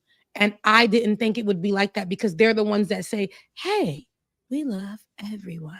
Then we sit in the table with them and they tell us to stop doing the news that we're doing because it's too Black. Mm-hmm. Mm-hmm. I'll never forget that. I will never forget these things. Man. Nah, I know. Now, will I let them go? Absolutely. And I forgive them, but I never have to go back to that. Yeah. No, that's facts. I see your monetization is back on your channel. Monetization is back on my channel after I did a rant on this channel and after I did a rant on Leftist Mafia. Yes. Congratulations. I said, I literally was like, yo, I don't need to do another video telling you guys that it's me in the videos on Leftist Mafia and on Like It or Not. And I said, I know y'all can't imagine, y'all can't. It's me though. It's my show, Like It or Not with Rebecca Azor. When you see Leftist Mafia, the only Black person in the cartoon, in the intro, it's me. It's me. I know I don't want to believe it because I look unlikely, but it's me. Oh my goodness. No, that's funny. Look, are you streaming? Is your video streaming unlisted? Because every time I put a comment up from your channel, it has the little lock symbol. Watch, look, I'm gonna put this up. See, not that one, this one. Nope, wrong one. Oh, okay. It doesn't show up. But anyway, make sure, because I think you'll have even more viewers if What does that mean? And I don't think I'm when I'm live, it shouldn't be unlisted. It should be everybody. How? Well, okay, after show I'll go over with you. But right now Okay. they're all there. So anyway, so what else are we talking about today? We don't really have to talk about nothing else. I know you've been grinding this week, and I've been grinding this week. The news is the news. I don't know. It's just Saturday morning, one Saturday morning. One Saturday morning. I'm not really this week. I didn't catch the news only because, and I was just reading a comment, and I apologize about that. Somebody said, "Wait, you're Rebecca? I thought this was a female Ben Shapiro situation." I know they need more proof that it's me. I feel like I give like it's not. I can't be Rebecca. But I'm like, nah, it's me. They just want to play with it. People don't like. Again, this is because the algorithm literally reads Ben on the internet that I am. No, that Black people aren't who they say they are. If like, and I especially think it's because I'm on the show with the people of with the other people at Leftist Mafia, and even here with you, even though historically we've started this, but they're like, this can't be. So again, the algorithm does not accept the fact that there's a Black person, a Black woman that's doing this. And I also believe people don't think I am who I am. It's just a weird thing. Like, who is this girl? Why does everybody know her? It's that kind of vibe. So, and that's what I love. Well, let me address this comment on the screen first, and then I'm gonna tell you what I love about what's going on for you, Rebecca. Vince said too Black. Yes, talking about what you just mentioned in terms of our experience at that first progressive media company where we met each other. They literally pulled us to the side, literally, and I wish I could say that we made this up, because it's just so funny. It's almost like no way the hell they didn't. They pulled us to the side, and Rebecca, you probably tell the story better than I do, because the first thing they said was, "Yeah, we talked to some people, and it's they said it was giving them like BET vibes." BET, and it was because at that point, I am who I am. Nails are gonna stay done. Nails are gonna stay done. Face and it was funny, and I said. She said to me, the way you talk is different. I remember when I interviewed with them, fresh out of getting my master's degree, and I interviewed with them, and we like the way your hair is so big, and we like the way your nails are, and we like the way that you speak, though, because it's not like they were saying this. And then when I said I was Haitian, they were like, "Oh, even better, you're exotic." Swear. Yeah, I remember that one. So then I get to there, and all I know how to do is be a journalist. And they're like, "No, be a little bit more free." And I had just graduated because digital journalism just became a thing. And I was one of the first to be within that group of people to graduate from it. And I'm like, I didn't know you could be free, but they taught me to try to be free. But I'm so instilled from FAMU where you can't do that. So now I'm learning how to mix these things. And finally, we do something to their liking, right? We thought. But because the news that we did was Black, the story that we did was Black. The story that I did that day was a Black story. They came after not showing up to our station, our news station, for months. They came that time, and we had a meeting. And they said, we talked to our stakeholders, and they said they watched you, and the billionaire stakeholders, right, at that, and they watched you on mute, and they said it gave BET. And I said, but did they play it and they hear the content of the news show? Did they hear my segment? And she was like, well, I mean, it gave BET at that time. When they said that, BET actually just won an award for being the #1 watched network that time. And yes, at the job, actually, I was sitting there and my hair was out. And she came to me because my hair was out big. And then I came back and I had a sew in. So it was bone straight. And she came to me and said, "Can I touch your hair?" I swear, this is not, I can't even make this up. "Can I touch your hair?" But when we were in that meeting, Ben, it was you that came up there, and you were sitting next to us, and I had to try to fight for myself in that time. And you spoke up. You was like, "No, Rebecca, let me take this one." And I was like, "Oh, you better get them then, because they ain't really see how eyes gets down in the club." Because you were like, because I knew what they were saying was BS, right?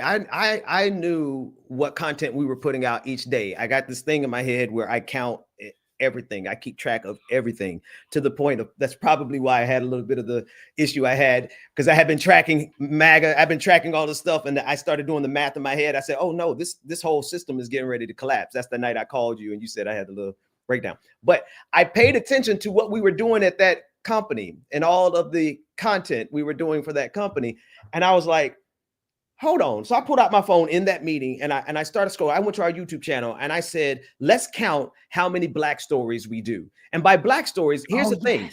I remember you did do that. Remember this, Rebecca. These were stories about police brutality. These were stories that they originally were telling us to do. Because some of the time we didn't even want to cover it because it was too emotionally traumatizing for us to have to cover a shooting of this Black person, the execution of this Black person, right?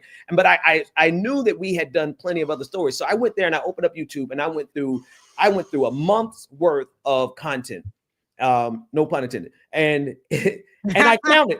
And 1 out of 10 videos, literally 1 out of 10 videos were Black centered. And when they were Black centered, it was police brutality. And so I said, here's the data. 1 out of 10 is about Blackness. That's to BET for you. And it was from that point forward. It was like 2 weeks from that point until they closed down the whole company. And it's me walking out during the meeting. And because I'm always really sweet, kind, but I remember on our last day, we actually sat there. We did a show. After our show, they walked in. Yes. After we did a show. At that point, we didn't see them for another 2 months. We were holding down this place, not knowing how we had a fish that we thought died and we had to resave it because we had a funeral for it. And I have the video, and this is going to be an exclusive that I put on my Patreon because I have Patreon now, guys, as well. Patreon.com/Rebecca Azor. I do that Patreon. But I'm going to put that video on my Patreon for anybody who wants to see. We had a funeral for our fish. And did it come back to life as we were burying it? And it came back to life as we were pouring it down. Because that's how much the people weren't coming back for anything at all. And so, yeah, we gonna get you out, man. But the people weren't coming back for anything at all. And the fish almost died. And we were just in there surviving. A fish that we had no plans of even taking care of became our literal peace. We were holding down this whole place. And on our last show, I remember I sat there and they walked in there and they told us that they're closing it down. And I'm like, this been shut down. We've been basically in an abandoned building, holding this down, still streaming. Both, how were we getting paid? I don't even remember, Ben, because those people were done with us. Lazarus is crazy. We should have named it Lazarus. We should have renamed it Lazarus. But all I know is once we left that place, that fish was dead and gone at that point because nobody was taking care of it. We could resuscitate it twice. No, we can't. It was the episode. It was like the episode of Cosby Show. I know we're not supposed to mention Cosby, but when Rudy's fish died and they gave a funeral, we literally gathered in the bathroom, flushed the fish down the toilet, and as we poured it in there, that thing came back to life. It did. It did, because nobody was taking care of that place but us, and we were still doing live shows, not knowing who's going to pay for this or not. That's how I know that we had to go, I remember, and split lunch one day because we were literally getting paid nothing. And then they told us not to do lunch together as if we were children. And that was the only, we would go to lunch with the one guy sometime. I forgot his name, but we would go to lunch with the one guy randomly. That's how we tried to build a family in there. Yeah. Even with our MAGA producer, we had a MAGA producer, and he even was telling us to do it how we need to do it, and edit for us. That's when MAGA was a little different. They was a little new. Now, baby, it's totally different now. If you MAGA now, you're not. It's not MAGA now. Isn't even MAGA back in 2017. But no, shout out to Food Bay back in the day. I don't know who Food Bay was. Food Bay, that was my boyfriend at the time. Look, and I don't know who he was, but he would be feeding us. He didn't know he was feeding Ben too, but he would be feeding us. I'd be like, listen, we're all gonna eat, but let me figure this out. Oh man, the things I have sacrificed to do this work, man. But I'd do it all over again. I would do it all over again because it's necessary work, and we're really good at it. And back to you, Rebecca. That's one of the reasons I was glad that you got on Leftist Mafia, because more people needed to see that you really do know what you're doing. You're really great at this stuff. And I've seen you come from like literally not knowing much about, you knew a lot about journalism, but not a lot about the political world, about the dog eat dog politics. Nope, I only knew it from the journalistic point of view, and you had to tell me, Rebecca, it's great. And then at that time too, I would just, every time I would read, it would always be straight ahead of News 20 at 5. We have, and you're like, no, Rebecca, the inflection, this is beautiful that you have it. Utilize it when you're reading a story, but when we're having conversation, you don't have to present as journalists. Now that's always going to be in me. Journalists, we talk a certain kind of way. It is what it is. We really do have a way that we talk. It just is what it is. Naturally, we just talk like that. However, because of you, I was able to break away from what I know to be just journalism. I thought that I would have to discuss stories for the rest of my life that touch me, that I can relate to, and never can give an opinion on, or never give my voice to.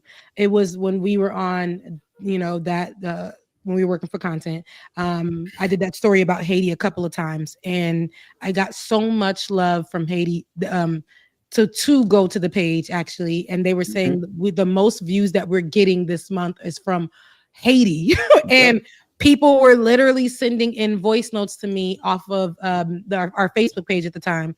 And they were saying, thank you so much. You are saying things that I can't say for myself. You are speaking up for me. And that's when I knew this is what I'm doing it for. I didn't know that it was reaching the people that I'm talking about, and they're talking about their issues. And I knew it was reaching my family, but not people that were like, so many Haitians were coming like from Haiti who can't be here or who can't share their voices. They were definitely happy that I was able to do it for them. So it was that one time that I said, okay, I got to keep pushing. But there were so many times, and I'm not going to lie, that I wanted to give the hell up. Okay. I wanted to give up. And but now I see that I don't have to only do this type of content. And if I'm going to do this content, I can do it my way. I don't have a gun to my head from somebody telling me how to do it or telling me that they're going to take away my money, because I ain't making it right now anyway. So I can do exactly. It. I need to do it. Look, here's the advantage about not making money doing this work. Can't nobody tell you what to do. Can't nobody tell you what to say. We don't owe nobody nothing. We're not in debt to anybody. We just don't make any money doing it. That's it. We're free. We're free. And that's what's so funny, Ben, when you were talking about freeing us a long time ago, we thought that was going to be in a financial value. Now, I'm saying that not for you guys to, again, act like this is a pity show, because it's not. It's the same way that this is work. So don't come on here acting like, I don't like it. Don't give pity, just give support. Now, support doesn't always have to be financial. Like, share, and subscribe, but financial helps us literally do the work that we can do. Ben, y'all supported Ben back in 2020, which is why we were able to get these cameras, how we were able to get the equipment to attach to our respective devices to get, to hold these cameras and lights and this good microphone, because it could have been Bobo, right? But he said, no, the best for the team, so and we got the best, right? So this is what I'm saying, like the support actually takes us very far and goes a long way. But I'm able to now do what I saw this sketch that I did in 2020 where I said at the time it was going to be called Place of Peace. And I said, I'm going to do good news, and I'm going to do it. I'm going to just really do it. And every day I would give up. I would give up. That was in 2020. I saw the first idea of Shades of Good News, and it was called Place of Peace at the time. And I was going to call it POP. Hold it down like POP, right? I was really going to call it that. I was losing my mind, but I was going to call it that. And I said, I'm going to do it. And every day I felt defeated. I felt like I don't have the time. I don't have the whatever. And every day we'd be like, free us, help financially free us, which will be great. But I didn't know that what the freedom would look like wouldn't be how I thought it would be at that time. And the freedom is basically something that I had to realize I actually love this work. And if I can trust God enough to just do the rest, then I'm just going to focus on doing the work. Not only doing the work, but doing the work that I want to do too, because I know what's in my heart and I want to share it. And I think me sharing the good news with people, again, I don't care if it's 12 people or 1 million people. I think that that helps me. I love it. I love doing it so much that when I'm doing it, I'm smiling at the stories that I'm doing. And I'm like, dang, I can't wait till some people see this, because I'm pretty sure this story came from 5 months ago. This story was from a year ago, and you never heard it. So yeah, that. So that's my again, my rant at the end. We're at the end of the show though. So everybody was like, well, where's what's I think it was David in the chat room was like, did we cover Donald Trump and all the stuff that happened in France? Honestly, I don't even know what happened to Donald Trump in France. Me neither. I don't know anything what happened in France. Today's not a news day for us. Today is just like, hey, we want to come hang out with y'all. We will pick up on the news next Saturday and all the stuff. I put plenty of stuff out this week for the news. Y'all can go check that out. You put some good news out for Black people. Y'all can go check that out. Rebecca did that on her channel, most certainly. Rebecca, here's what I need you to do, though. I've asked you 3 times, and I'm at this point, I'm offended. Do you even know what I'm about to ask you? No. No idea, do you? When you gonna sing a song so I could use it in church service? Whenever you ask me to, just whatever you want me to sing. Pick your favorite song, the easiest hymn. It could be anything. It could be a cappella, or you can use an instrument. Don't matter. Just sing a song. Put yourself up against a white. I'm going to sing it as a video and send it to you. Okay, yeah. I thought it was going to be a live thing. Oh, sure, yeah. No. I know people go to their own, church. That's why I try to start it early enough so that you can come and get a little bit of us, and then go to your main church, right? But Rebecca, send a song, because my voice is I did all 3 parts on that Yes, I'm a Believer clip. I don't know if you're Yes, I'm a Believer. I didn't see it. Oh my goodness, I did all 3 parts and the solo, so my voice is like, nah, Negro, not this week. You can send me a song that would be I can do that for you. Yes, I can do that by tomorrow for service. No, look, excuse me, now you asked for it. You said by tomorrow?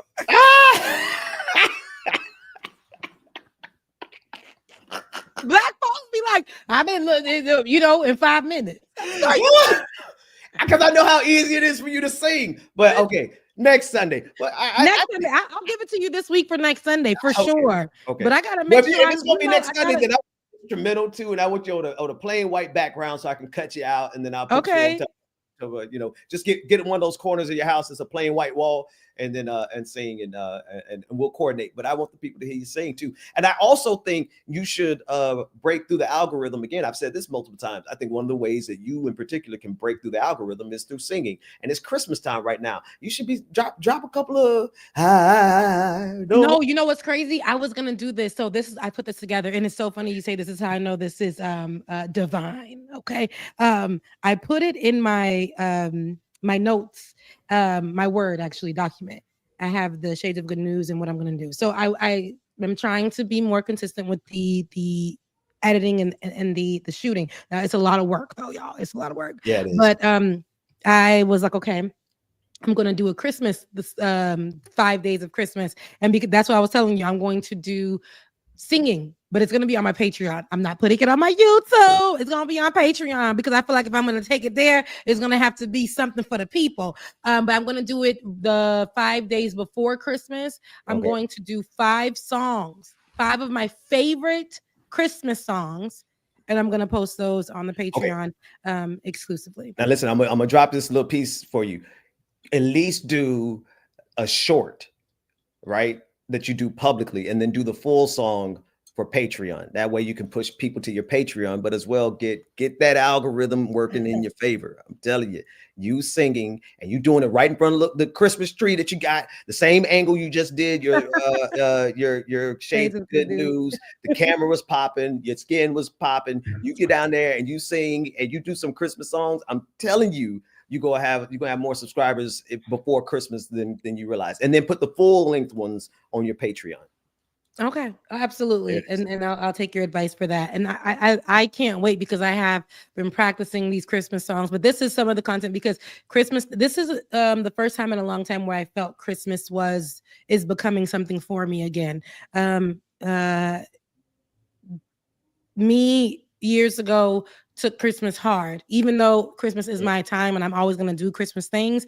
This year, I feel great. I feel great. My page on Patreon is Rebecca Azor. So it's patreon.com/Rebecca Azor. But I feel great.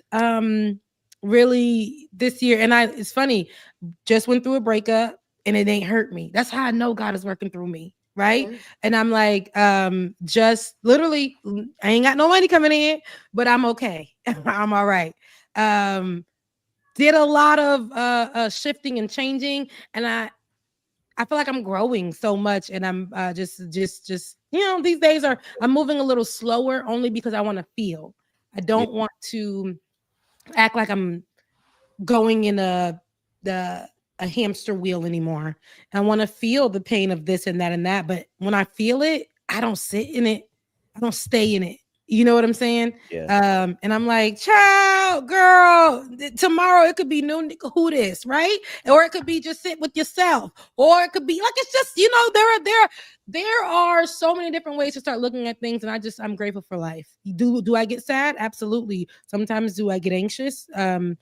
Yeah, absolutely. I used to get high anxiety medication that I never really used, but because my anxiety became so high that I got agoraphobia, which is when you know what that is, man. Look, I can say a word, you get it. Okay, that's when you're scared to be around people. You can't really be around people because and I had got that. It's a lot of things people don't know about me, but this year God has really came through for me.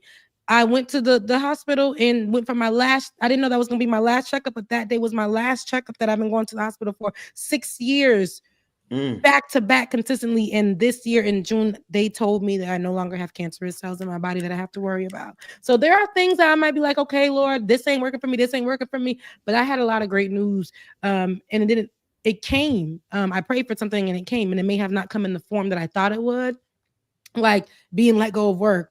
And I'm over here yelling, free me, free me. That was the only way I'm supposed to be free. So, this is, God is good. And that's all I got for it. Y'all know I could just keep talking and talking. The content that you're going to receive is going to be politics plus, right? Politics and, right? Because Rebecca ain't no monolith herself, right? There are different aspects of me. We're going to have more conversations. We're going to get to know Rebecca and what else she does. I like to sing. I like to dress up. I like to run. I like to hike. I like to do all these things that other people might look at and label it and put it as like, this guy that I was dating had called it, oh, Rebecca, you like to do white people stuff. You like to go look at Christmas lights, and you like to, hike, and you like to do all of these things that are just, and I'm like, no, these are things that Rebecca likes to do because they help me get through my day. I like to go look at the sun because it reminds me that I'm breathing and living again. I like to hike because I was going to look at lights, white people stuff. Sometimes black people be saying some. What? That's why they ain't in my life no more.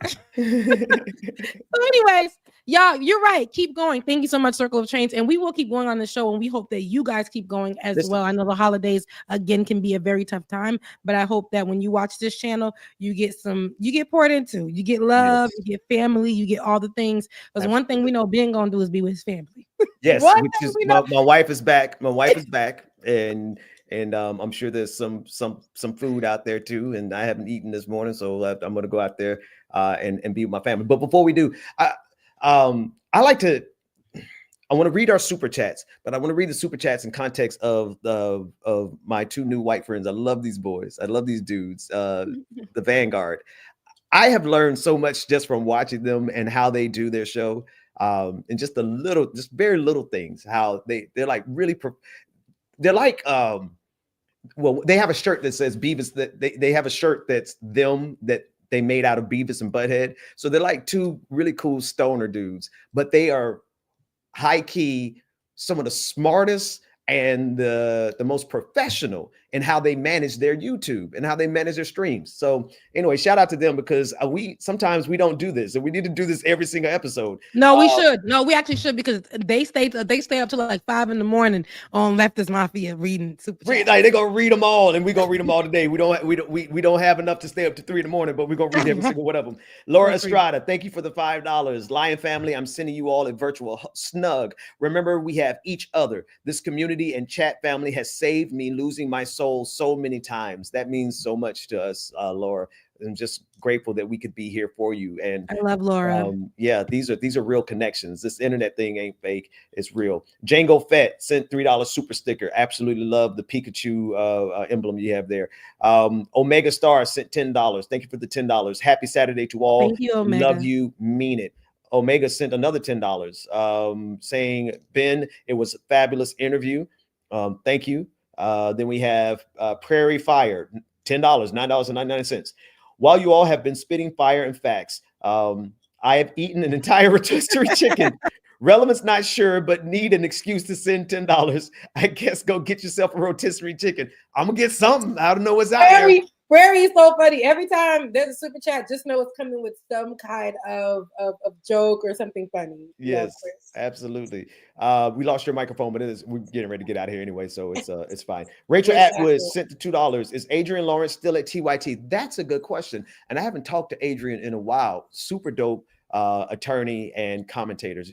I'll reach out to her, see what she's up to. Funky Flesh, $5. Your recent YouTube subscriber bumps are well deserved. You're very underrated, and I look forward to seeing your great channels continue to grow. Thank you so much for that. That means a lot. Soul Life, $5. Monetization is back. Awesome. Yes, Rebecca, I'm glad your monetization is back. Charlie sent $4, sent the super stickers. Thanks so much, Charlie. You notice I didn't try your last name. David Morris sent 10. I forget, is that pounds or francs? Probably pounds, because francs are no longer. I think they were the EU. So you guys are real ones. Shout out to you. Thank you, David. And then we have Sweater Wearing a Tree. $5 sent a super sticker. We are so grateful for. I think it's Charlie Jinmere. Yes. And they have to give it to us every week.